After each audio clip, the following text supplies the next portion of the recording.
नमस्कार दोस्तों, स्वागत है आप सभी का आपके अपने YouTube channel study CBL classes में। दोस्तों, आज हम आपके सामने प्रस्तुत हैं रविंद्रनाथ टैगोर द्वारा लिखी हुई एक नई कहानी के साथ, जिस कहानी का शीर्षक है अनाथ। कहानी बहुत ही मार्मिक है और साथ ही साथ जो है कहानी में बहुत सारे जो है अच्छे पॉइंट हैं जो ये कहानी हर तरफ से आपका दिल जीत लेगी। तो चलिए इस कहानी को शुरू करते हैं। ये कहानी की पृष्ठभूमि जो है ये शुरू होती है एक स्त्री से, जिस स्त्री का नाम है शशिकला। चलिए शुरू करते हैं। गांव की किसी एक अभागिनी के अत्याचारी पति के तिरस्कृत कर्मों की पूरी व्याख्या करने के बाद पड़ोसिन तारामती ने अपनी राय संक्षेप में प्रकट करते हुए कहा, आग लगे ऐसे पति के मुंह में। सुनकर जय गोपाल बाबू की पत्नी शशिकला को बहुत बुरा लगा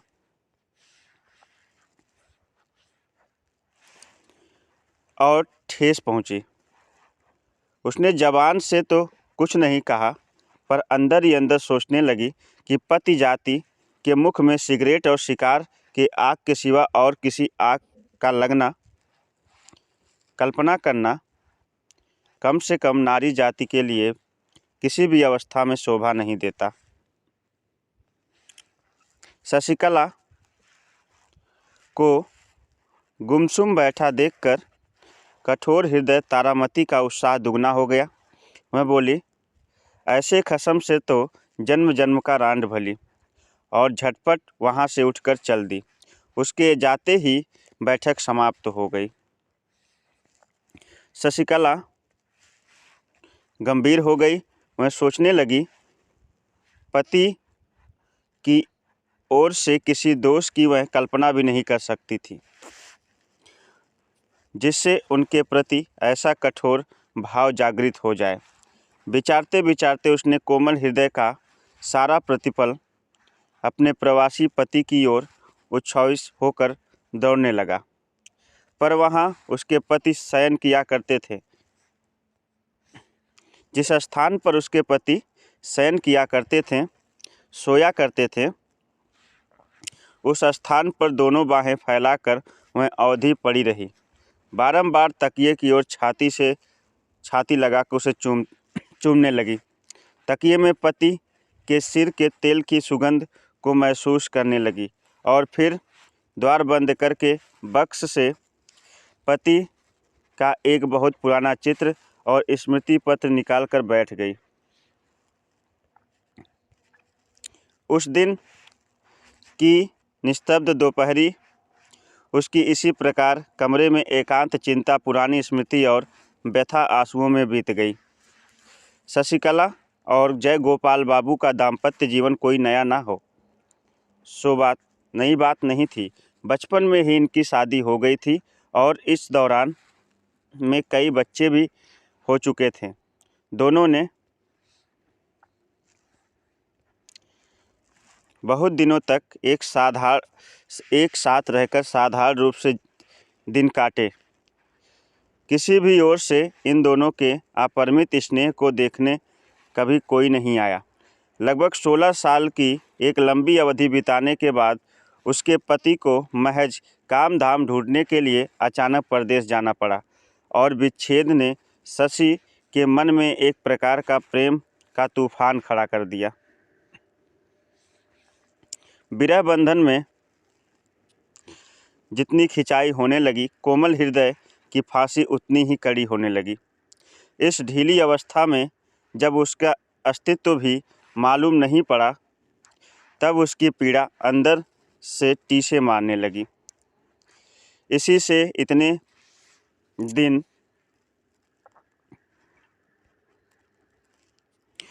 बाद इनकी आयु में बच्चों की मां बनकर शशिकला आज बसंत की दोपहरिया में निर्जन घर में विरह शैया पर पड़ी नववधू का सा सुख स्वप्न देखने लगी, जो इसने अज्ञात रूप जीवन के आगे से बहा चला गया है। सहसा आज उसी के भीतर जाकर मन ही मन बहाव के विपरीत तैरकर पीछे की ओर बहुत दूर पहुँच जाना चाहती थी, जहाँ स्वर्णपुरी में कुंज वनों की भरमार है। मतलब जो भी उसने अपने पति के साथ जो भी दिन व्यतीत किए हैं उसे वह जो है याद कर रही है और स्नेह की उम्मीद अवस्था, किंतु उस अतीत के स्वर्णिम सुख में पहुँचने का अब उपाय क्या है, फिर स्थान कहाँ है। सोचने लगी, अब की बार जब वह पति के पास जाएगी तब जीवन की इन शेष घड़ियों को और बसंत की भी आभा निष्फल नहीं होने देगी।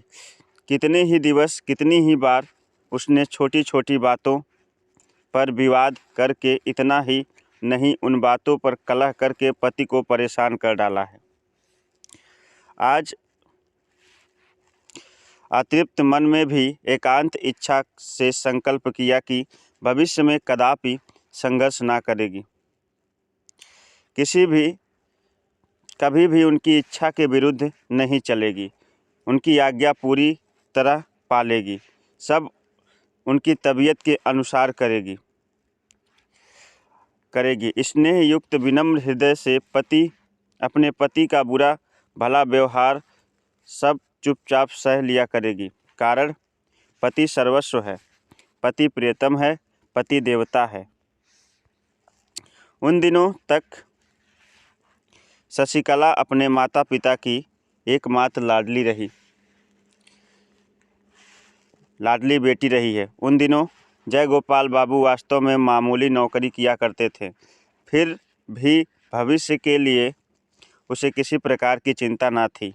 गांव में जाकर पूर्ण वैभव के साथ रहने के लिए उसके ससुर अपने पास पर्याप्त मात्रा में चल अचल संपत्ति थी। इसी बीच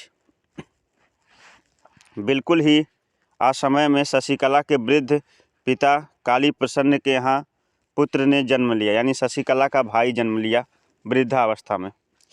सत्य कहने में क्या है, भाई के इस जन्म से शशिकला को बहुत दुख हुआ और जय गोपाल बाबू भी इस नन्हे साले को पाकर विशेष प्रसन्न नहीं हुए। अधिक आयु में बच्चा होने के कारण उस पर माता पिता का लाड़ प्यार का कोई ठिकाना ना रहा। उस नवजात छोटे दूध पीते निद्रातुर साले ने अपनी अज्ञानता में ना जाने कैसे अपने कोमल हाथों की छोटी छोटी मुट्ठियों में जय गोपाल बाबू की सारी आशाएं पीसकर चकनाचूर कर दी।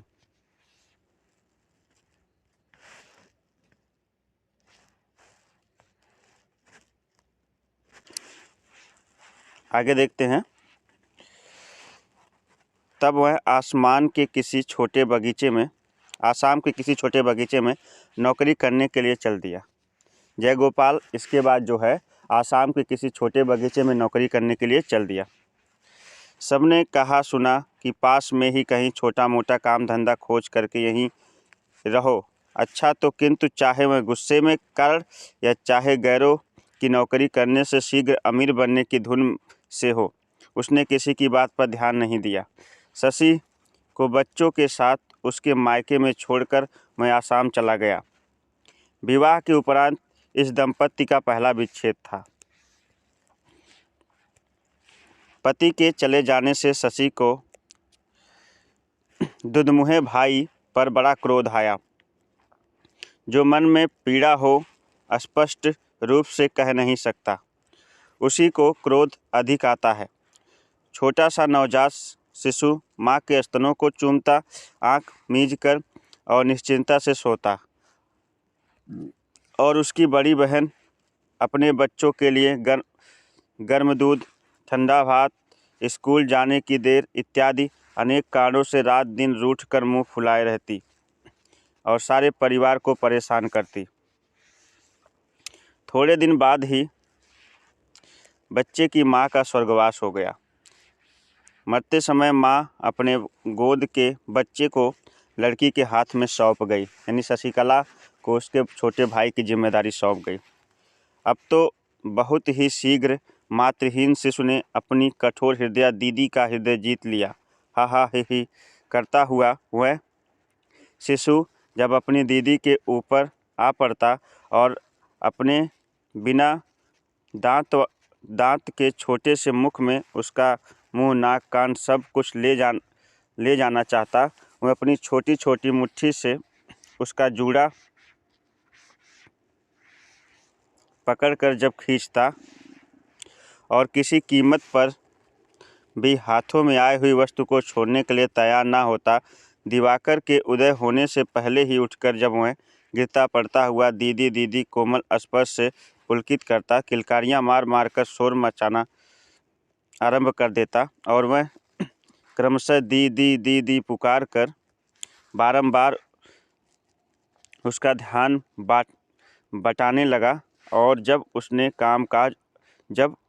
कामकाज और फुर्सत के समय उस पर उपद्रव करने का आरंभ कर दिया, तब शशि से स्थिर नहीं रहा गया।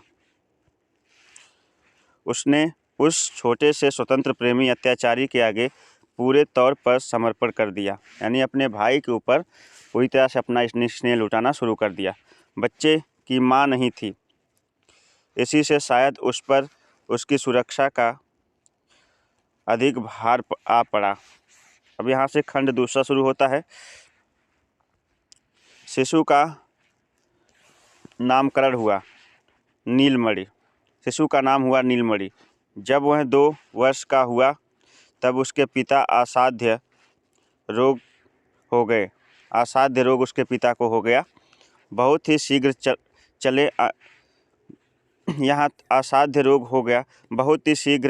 चले आने के लिए जय गोपाल बाबू को पत्र लिखा गया। जय गोपाल बाबू जब मुश्किल से उस सूचना को पाकर ससुराल पहुँचे तो तब ससुर काली प्रसन्न, उसके ससुर का नाम था काली प्रसन्न, यानी शशिकला के पिताजी का, मौत की घड़ियां गिन रहे थे।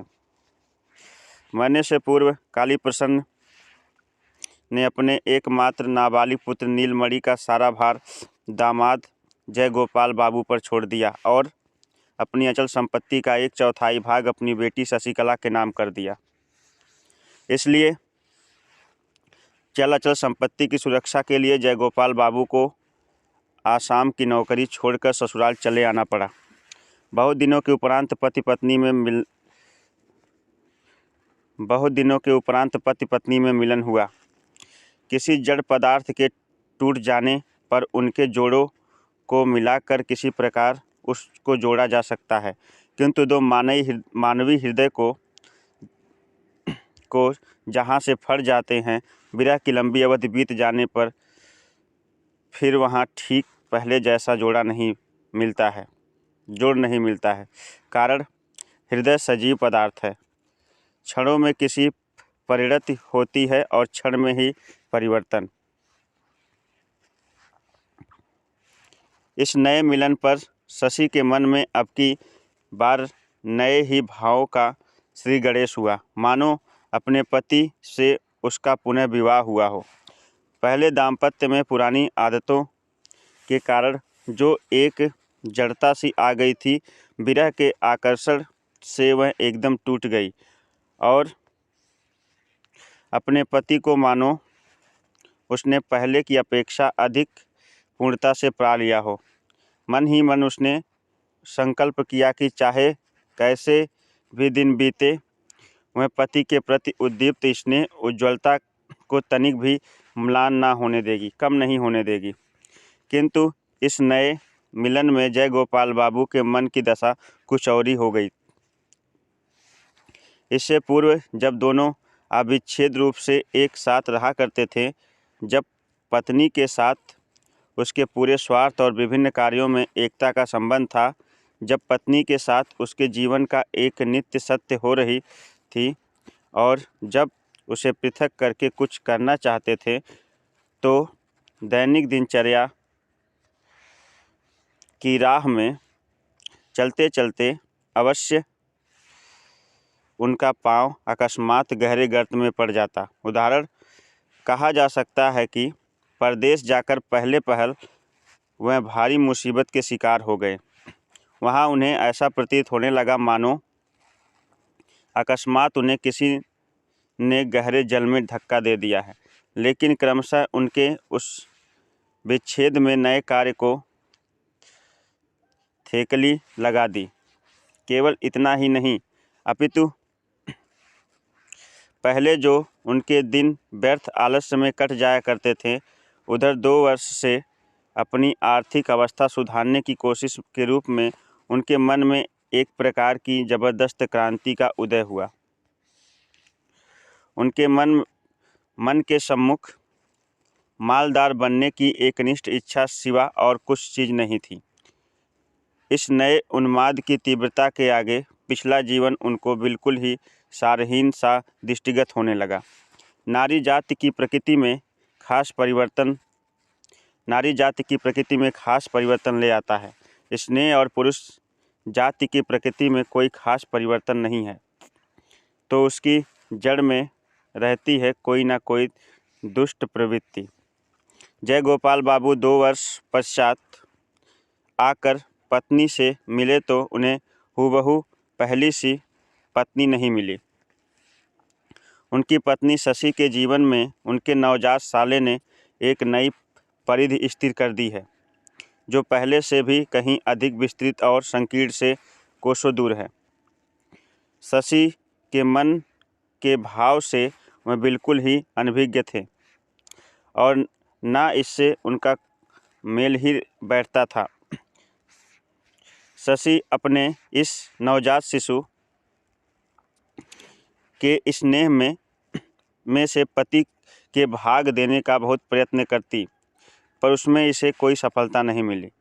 यह कहना कठिन है कि शशि नीलमणि को गोदी में उठाकर हंसती हुई पति के सामने आती और उनकी गोद में देने की चेष्टा करती, परंतु नीलमणि पूरी ताकत के साथ दीदी के गले से चिपट जाता और अपने संबंध के तनिक भी परवाह न करके दीदी के कंधे से मुंह को छिपाने का प्रयत्न करता। शशि की इस इच्छा थी कि उसके इस छोटे से भाई को मन बहलाने की जितनी ही प्रकार की विद्या आती है, सब बहनोई के आगे प्रकट हो जाए। लेकिन ना तो बहनोई ने इस विषय में कोई आग्रह दिखाया और ना साले ने ही कोई दिलचस्पी दिखाई। यानी जय गोपाल बाबू जो है नीलमणि को बिल्कुल देखना नहीं चाहते थे। जय गोपाल बाबू की समझ में यह बिल्कुल ना आया कि दुबले पतले चौड़े माथे वाले मनहूस सूरत काले कलूटे बच्चे में ऐसा कौन सा आकर्षण है जिसके लिए उस पर प्यार की इतनी फिजूल खर्ची की जा रही है। प्यार की सूक्ष्म से सूक्ष्म बातें नारी जाति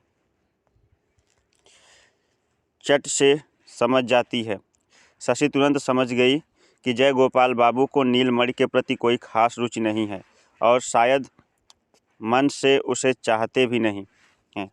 तब से अपने भाई को बड़ी सतर्कता से पति के दृष्टिगत से बचा कर रखने लगी। जहाँ तक हो सकता था गोपाल की विराग दृष्टि पर उस पर नहीं पड़ पाती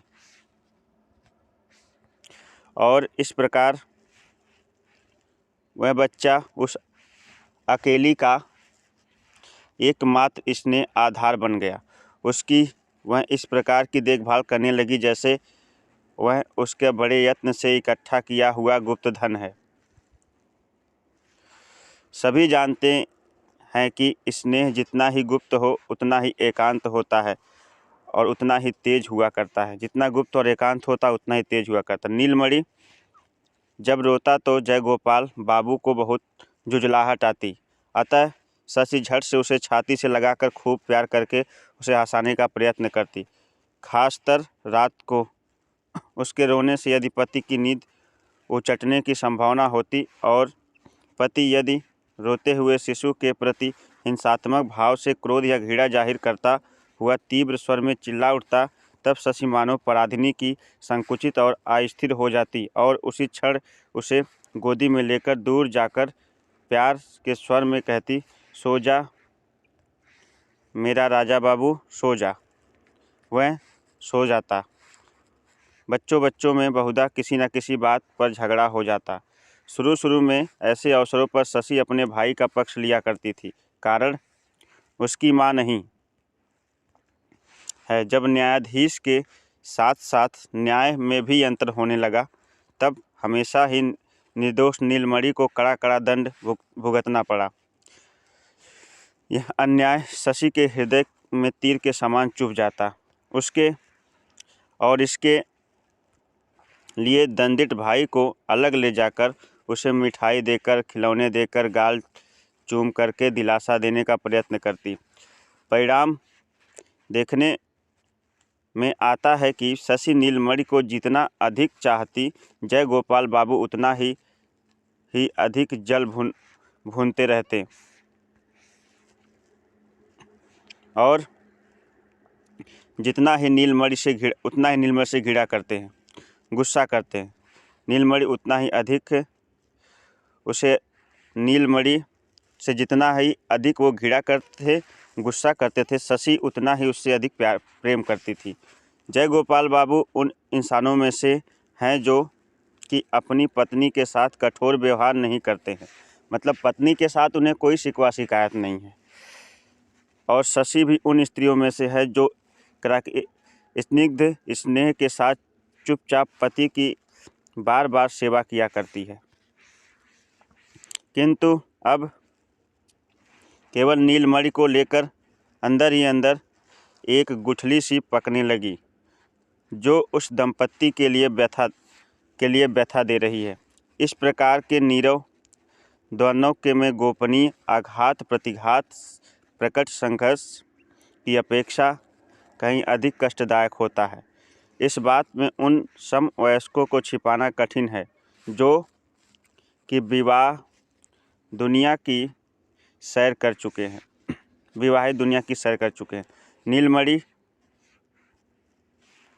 की सारी देह में केवल सिर ही सबसे बड़ा था।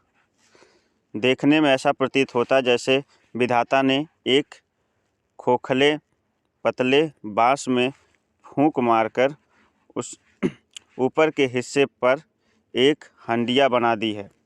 डॉक्टर भी अक्सर भय प्रकट करते हुए कहा करते थे कि लड़का उस ढांचे के समान नहीं निकम्मा और साबित हो सकता है।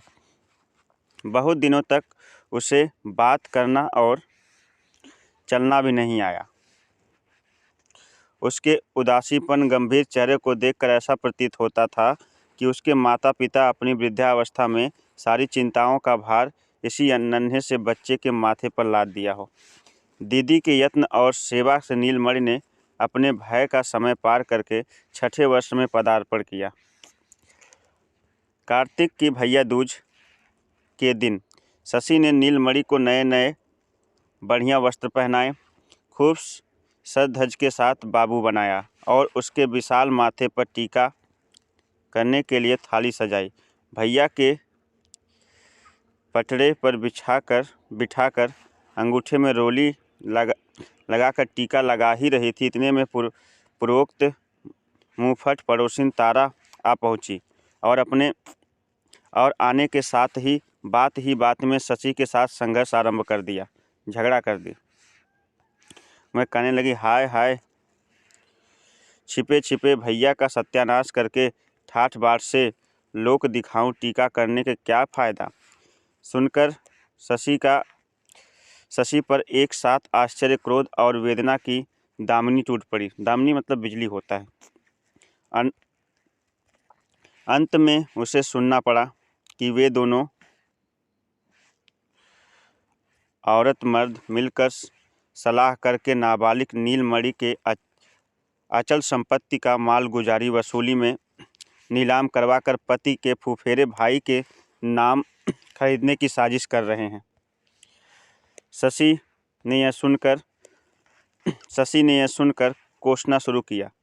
जो लोग इतनी बड़ी झूठी बदनामी कर रहे हैं, भगवान करे उनकी जीभ जल जाए। और आंसू बहाती हुई सीधी पति के पास पहुंची तथा उनसे सब बात कह सुनाई।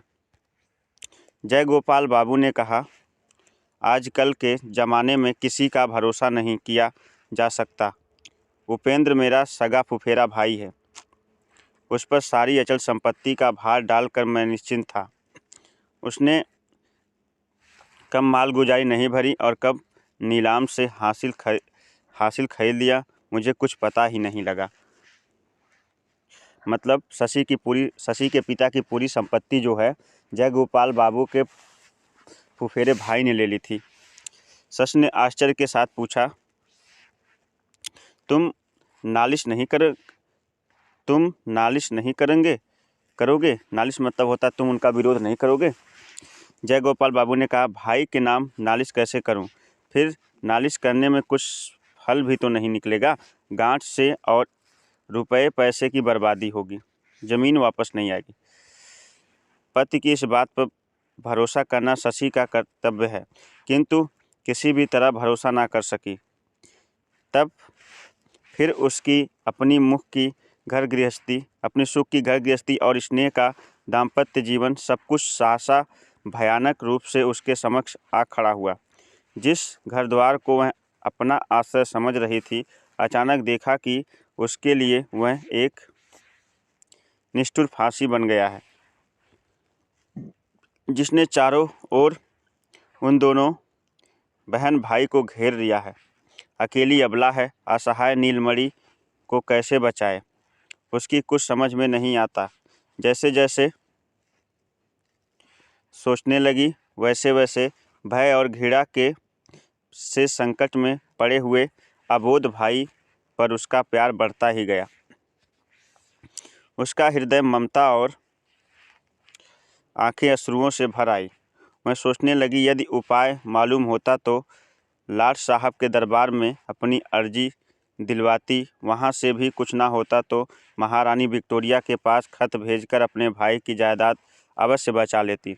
महारानी साहिबा नीलमणि की वार्षिक 758 रुपये लाभ प्रति जायदाद हासिल कदापि न बिकने देती। इसी प्रकार शशि जबकि सीधा महारानी विक्टोरिया के दरबार में न्याय करके अपने फुफेरे देवर को ठीक करने का उपाय सोच ही रही थी, सहसा नीलमणि को तीव्र ज्वर चढ़ाया और ऐसा दौरा पड़ने लगा कि हाथ पांव तन गए, बारंबार बेहोशी चढ़ने लगी। जय गोपाल बाबू ने गांव के एक देसी काले डॉक्टर को बुलवाया। शशि ने अच्छे डॉक्टर के लिए प्रार्थना की तो जय गोपाल बाबू ने उत्तर दिया, क्यों मोतीलाल क्या बुरा डॉक्टर है? शशि जब उनके पांव पर गिर पड़ी, अपनी सौगंध खिलाकर भयभीत हिरनी की तरह निहारने लगी, तब जय गोपाल बाबू ने कहा, अच्छा शहर के डॉक्टर को बुलवाता हूँ, ठहरो। शशि नीलमणि को छाती से चिपटाए हुए पड़ी रही। नीलमणि भी एक पल के लिए उसे आंखों से ओझल नहीं होने देता। भय खाता कि उसे धोखा देकर दीदी कहीं चली ना जाए, इसलिए वह सदा उसके चिपटा रहता, यहाँ तक कि सो जाने के बाद भी उसका पल्लू कदापि न छोड़ता। सारा दिन इसी प्रकार बीत गया। संध्या के बाद दिया बाती के समय जय गोपाल बाबू ने आकर कहा, शहर का डॉक्टर नहीं मिला, वह दूर मरीज देखने गया है और उसके साथ ही यह भी कहा है कि मुकदमे के कारण मुझे अभी कुछ समय बाहर रहना पड़ रहा है।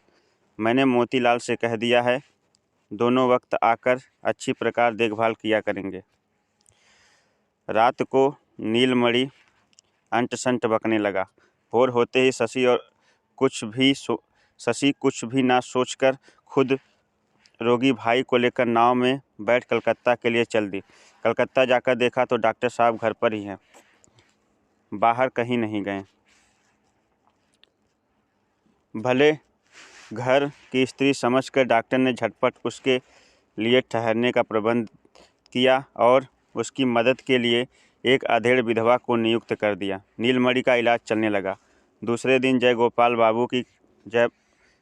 बाबू भी कलकत्ता आ धमके। मारे गुस्से से आग बबूला होकर उसने शशि को तत्काल ही घर लौटने के लिए हुक्म दिया। शशि ने कहा, मुझे यदि तुम काट भी डालो तब भी मैं घर वापस नहीं लौटूंगी। तुम सब मिलकर मेरे नीलमणि को मार डालना चाहते हो।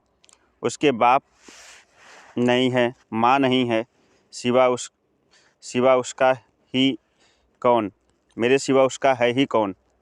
मैं उसे बचाऊंगी, बचाऊंगी और अवश्य बचाऊंगी। जय गोपाल बाबू भावावेश में आकर बोले, तो तुम यहीं रहो, मेरे घर पर कदापि कदम मत रखना, या मेरे घर पर कदापि मत आना। शशि ने उसी क्षण तपाक से कहा, तुम्हारा घर कहाँ से आया?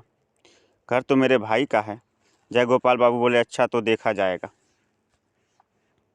मतलब कहने का ये है कि जय गोपाल बाबू और उनके बुआ के लड़के यानी उनके फुफेरे भाई ने मिलकर जो है सारी संपत्ति नीलमणि की हड़प ली थी। कुछ दिनों तक इस घटना को लेकर मोहल्ले में लोगों की चुहलबाजियां चलती रहीं, अनेक बात विवाद होते रहे। तभी पड़ोसिन तारामती ने कहा, अरे खसम के साथ लड़ना ही है तो घर पे रहकर लड़ो ना, जितना लड़ना हो। घर छोड़कर बाहर लड़ने झगड़ने की क्या ज़रूरत है? कुछ भी हो, आखिर है तो अपना घर वाला ही।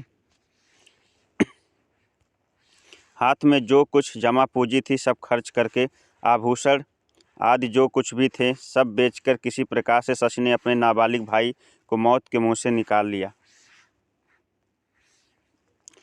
और तब उसे पता लगा कि दुआर गांव में उन लोगों की जो बड़ी सारी खेती ज़मीन थी उस पर उनकी पक्की हवेली भी थी, जिसकी वार्षिक आय लगभग 1.5 सहस्त्र थी। वह जमींदार के साथ मिलकर जय गोपाल बाबू ने अपने नाम करा ली है। अब सारी अचल संपत्ति उसके पति की है, मतलब धोखाधड़ी से सारा जो है जायदाद अपने नाम करा ली है जमींदार के साथ मिलकर। उसके पति के भाई का उसमें कुछ भी हक नहीं रहा। रोग से छुटकारा मिलने पर नीलमणि ने करुण स्वर में कहा, दीदी घर चलो, वहाँ अपने साथियों से खेलने के लिए उसका जी मचल रहा है। इसी से प्रेरित होकर मैं बार बार कहने लगा, दीदी अपने उसी घर चलो ना। सुनकर शशि रोने लगी, बोली, हम लोगों का अब घर कहाँ है? मतलब हम लोगों के पास अब कोई घर नहीं है। लेकिन केवल रोने से ही फल क्या? अब दीदी के सिवा इस दुनिया में उसके भाई का है ही कौन?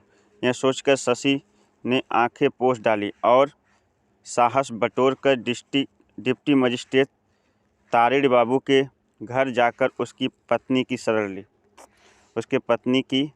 ली। मजिस्ट्रेट साहब जय गोपाल बाबू को भली भांति जानते थे। भले घर की बहू बेटी घर से निकलकर ज़मीन जायदाद के लिए पति से झगड़ा चाहती है, इस बात पर वे शशि पर गुस्सा हुए। उसे बातों से फुसलाए रखकर उसी समय उन्होंने जय गोपाल बाबू को पत्र लिखा। जय गोपाल बाबू साले सहित शशि को जबरदस्ती नाव में बैठाकर गांव ले गए। इस दंपत्ति का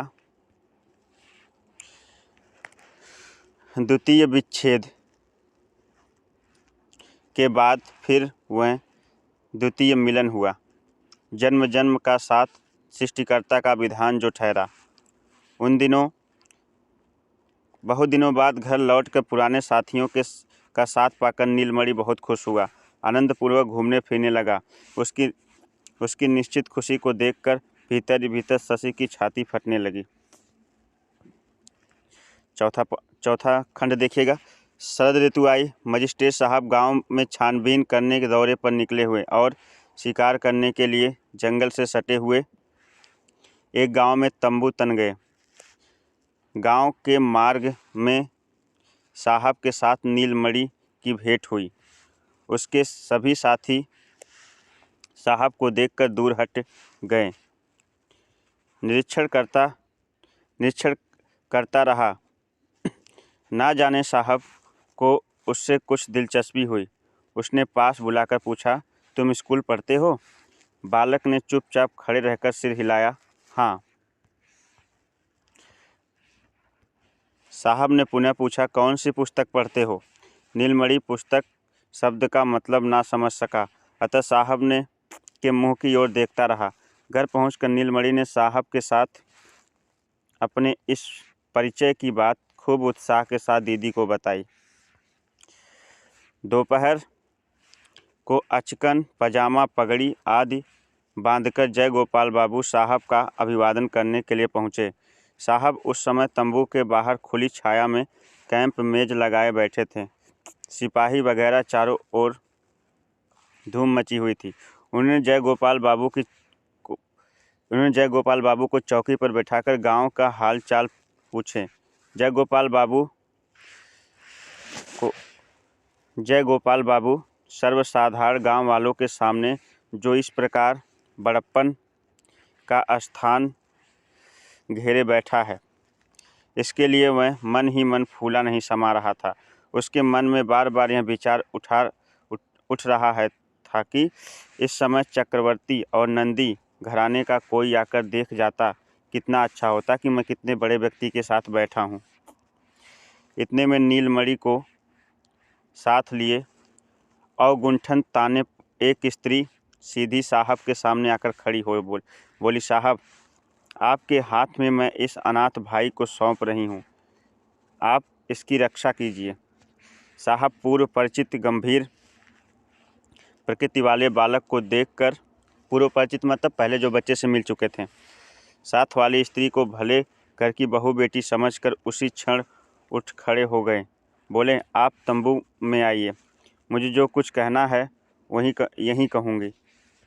जय गोपाल बाबू का चेहरा फीका पड़ गया और घबराहट के मारे ऐसा हो गया मानो अंगारे पर अचानक पाँव पड़ गया हो। गांव के लोग तमाशा देखने के लिए खिसक कर पास आने की चेष्टा करने लगे। तभी साहब ने बेंत उठाया और सब भाग खड़े हुए। तब फिर शशिकला ने अपने अनाथ भाई का हाथ थामते हुए अनाथ बच्चे का सारा इतिहास शुरू से आखिर तक का सुनाया। गोपाल बाबू ने बीच बीच में रुकावट डालने की चेष्टा की, पर साहब ने गरज कर कहा, जहाँ तहाँ बैठा दिया, चुप रहो, और बेंत से संकेत से उसे चौकी से उठाकर सामने खड़ा होने का हुक्म दे दिया। जय गोपाल शशि को मन ही मन कोसता हुआ सामने खड़ा रहा और नीलमणि अपनी दीदी से बिल्कुल चिपट कर मुंह बनाए चुपचाप सुनता रहा। शशि की बात सुन लेने पर साहब ने जय गोपाल बाबू से कई प्रश्न पूछे और उत्तर पाकर बहुत देर तक चुप रहकर शशि को संबोधित करते हुए बोले, बेटी, यह मामला मेरी कचहरी में नहीं चल सकता, पर तुम बेफिक्र रहो। इस विषय में मुझे जो कुछ करना होगा अवश्य करूँगा। तुम इस अनाथ भाई को लेकर बेधड़क घर जा सकती हो। शशि ने कहा, साहब, जब तक इस अनाथ को अपना मकान नहीं मिल सकता है, तब तक इसे लेकर घर जाने का साहस मैं नहीं कर सकती। अब यदि आप इसे अपने पास रखते हैं तो कोई भी इस अनाथ की रक्षा नहीं कर सकता। साहब ने पूछा, तुम कहाँ जाओगी? शशि ने उत्तर दिया, मैं अपने पति के घर लौट जाऊंगी, मेरी कुछ फिक्र नहीं है। साहब मुस्कुराया और ताबीज बांधे और दुबले पतले गंभीर स्वभाव वाले काले रंग के उस दुखी अनाथ बालक को अपने पास रखने को तैयार हो गया। इसके उपरांत शशि जब विदा होने लगी, तब बालक ने उसकी धोती का एक छोर पकड़ लिया। साहब ने पूछा, बेटा, तुम डरो मत, जाओ, आओ मेरे पास आओ। अवगुंठन के भीतर अश्रुओं से झरना बहाते और पोंछते हुए अनाथ की दीदी ने कहा, मेरा राजा भैया है ना, जा साहब के पास जा, तेरी दीदी तुझसे फिर मिलेगी। अच्छा। इतना कहकर उसने नीलमणि को उठा छाती से लगा लिया और माथे पर पीठ पर हाथ फेर कर इसी प्रकार उसके पतले हाथों से अपनी धोती का छोर छुड़ाया और बड़ी तेजी से वहाँ से चल दी। साहब ने तुरंत ही बाएं हाथ से उस अनाथ बालक को रोक लिया और बालक दीदी दीदी चिल्लाता हुआ ज़ोर ज़ोर से रोने लगा। शशि ने एक बार मुड़कर दूर से अपना दाहिना हाथ उठाकर अपनी ओर से उसे चुप रहने के लिए संतावना दी और अपने टूक टूक हुए हृदय को लेकर और भी तेज़ी से आगे निकल गई। फिर बहुत दिनों तक उस पुरानी हवेली में पति पत्नी का मिलन हुआ, सृष्टिकर्ता का विधान जो ठहरा। लेकिन यह मिलन अधिक दिन तक ना रहा। कारण इसके कुछ ही दिन बाद एक दिन भोर होते हुए ही गांव वालों ने सुना कि रात को जय गोपाल की स्त्री यानी शशिकला हैजे से मर गई और रात में ही उसका अंतिम संस्कार हो गया। विदा के समय शशि ने अनाथ भाई को वचन दे आई थी कि उसकी दीदी उससे फिर मिलेगी। पता नहीं उस वचन को वह निभा सकी अथवा नहीं। उम्मीद करता हूँ आज की जो कहानी रही बहुत ही दुख भरी थी और बहुत ही अच्छी कहानी थी, आपको समझ में आई होगी। यदि कहानी आपको समझ में आई होगी तो वीडियो को लाइक करिएगा। चैनल पर नए हैं तो ज़रूर सब्सक्राइब कर लीजिएगा। वीडियो को ज़्यादा से ज़्यादा अपने दोस्तों तक शेयर करिएगा। मिलते हैं एक नई कहानी के साथ और एक नई वीडियो के साथ। तब तक के लिए आप सभी से नमस्कार, बाय बाय, जय हिंद।